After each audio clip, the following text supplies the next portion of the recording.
Nông dân trồng đậu phộng tại tỉnh Vĩnh Long cũng đang bước vào thu hoạch rộ vụ đông xuân 2025-2026.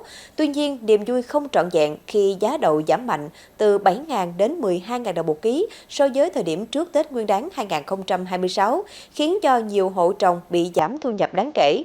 Hiện giá đậu phộng chỉ còn 13.000 đồng một ký. Giá đậu giảm mạnh chủ yếu do nguồn cung tăng cao khi bước vào thu hoạch rộ, trong khi sức tiêu thụ chưa tăng tương ứng. Bên cạnh đó, thị trường đầu ra gặp khó khăn, doanh nghiệp thu mua cầm chừng. Tỉnh Vĩnh Long có tổng diện tích trồng đậu phộng gần 4.300 hectare.